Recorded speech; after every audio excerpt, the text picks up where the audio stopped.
Assalamualaikum warahmatullahi wabarakatuh. Halo teman-teman semuanya, saya Kinta Nela Lutfiah dari SMP Negeri 2 Tanjung Mutiara, Kabupaten Agam, Sumatera Barat. Hari ini saya akan melakukan RTL Rencana Tindak Lanjut sebagai pelajar penggerak Merah Putih Angkatan 2, yaitu melakukan silaturahmi dan mewawancarai guru pendidikan agama Islam dengan topik perbedaan agama dan kepercayaan di Indonesia. Hari ini saya sudah bersama Bapak Dispa SPDI selaku guru mata pelajaran Pendidikan Agama Islam di SMP Negeri 2 Tanjung Mutiara. Assalamualaikum Pak Dispa. Waalaikumsalam. Bagaimana kabarnya hari ini Pak? Alhamdulillah sehat. Baik Pak, di sini saya sebagai pelajar penggerak Merah Putih Angkatan 2 ingin melakukan wawancara kepada Bapak selaku guru PAI di sekolah ini. Apakah Bapak siap untuk saya wawancarai Insyaallah. dan menjawab beberapa pertanyaan yang akan saya berikan? Insyaallah. Pertanyaan pertama, Pak, di Indonesia ini kan banyak agama yang diakui. Bagaimana menurut Bapak, apakah gampang terjadinya konflik? Di Indonesia ini memang banyak agama yang diakui oleh negara kita. Sebab kenapa? Negara kita Indonesia ini terdiri dari berbagai macam bentuk suku, budaya, ras maupun agama. Jadi dengan banyaknya agama, pasti kalau kita melakukan secara detail pada awalnya memang rentan terjadi perpecah belahan antar umat beragama. Namun inilah Indonesia. Indonesia itu ketika kita ambil suatu contoh ingin memerdekakan sebuah negara, yaitu Negara Kesatuan Republik Indonesia. Negara Kesatuan Republik Indonesia itu berdirinya atas kemauan dari seluruh rakyat Indonesia. Itu tidak bisa membedakan dari mana sukunya, apa agamanya.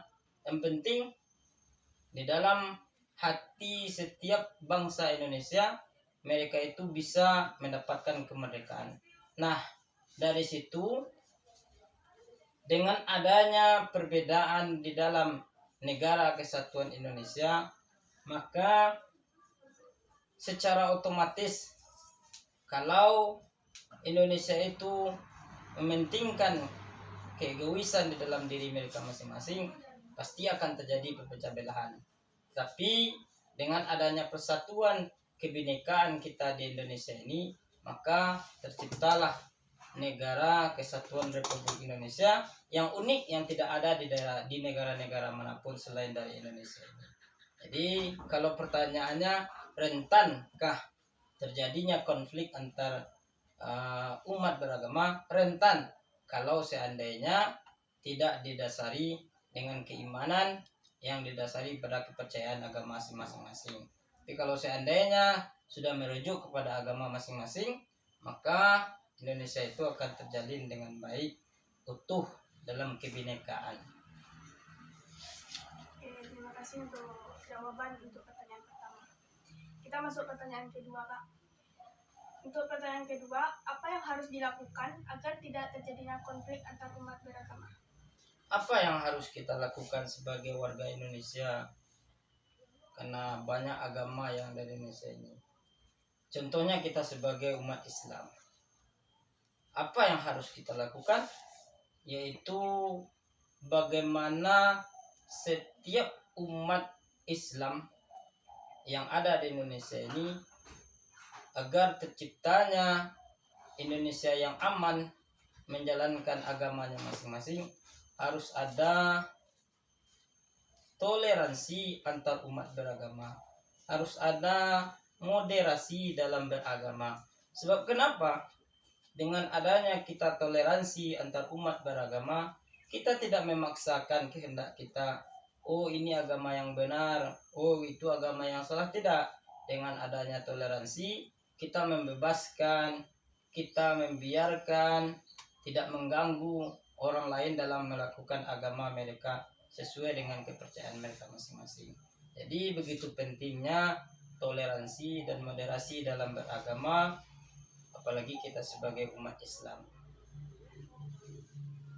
Oke, untuk pertanyaan terakhir, bagaimana cara menghindari agar tidak terjadi konflik antar umat beragama? Agar tidak terjadinya konflik antar umat beragama, yang pertama yang harus kita lakukan, kita dasari diri kita dengan agama yang kuat. Sebab kenapa? Kalau seandainya kita tidak mendasari agama dengan keimanan yang kuat, pastilah kita akan terombang-ambing dengan arus globalisasi yang dapat menjerumuskan diri kita sendiri. Yang pertama yang kita lakukan itu kita perkuat diri kita dengan agama, yaitu dengan mempertebal keimanan kita. Kemudian yang kedua yang harus kita lakukan adalah kita harus menjalin hubungan yang baik antar sesama kita, baik antar sesama muslim maupun antar sesama non muslim. Kita bertetangga, jadilah hubungan yang baik siapapun tetangga kita, maukah dia muslim atau non muslim, kita tetap menjalin hubungan yang baik. Kemudian yang ketiga yang harus kita lakukan, membuat suasana menjadi aman, tidak ada hiruk pikuk segala macam, sehingganya terjadilah masyarakat yang aman, damai dan sejahtera, terhindar dari beberapa macam konflik. Jadi kalau seandainya kita sudah melakukan hal demikian, kita pertebal iman kita, banyak kita belajar agama, kemudian kita jalin hubungan yang baik dan lain-lain sebagainya, maka kita akan menghindari dari berbagai macam permasalahan yang akan terjadi di daerah kita ini. Baik, terima kasih atas waktu dan penjelasannya selama wawancara berlangsung, Pak. Ya. Kita cukupkan wawancara kita pada hari ini, Pak Dispa. Ya. Saya Kinta Naila Lutfia sebagai pelajar penggerak Merah Putih izin pamit. Selamat dan sukses. Wassalamualaikum warahmatullahi wabarakatuh. Waalaikumsalam.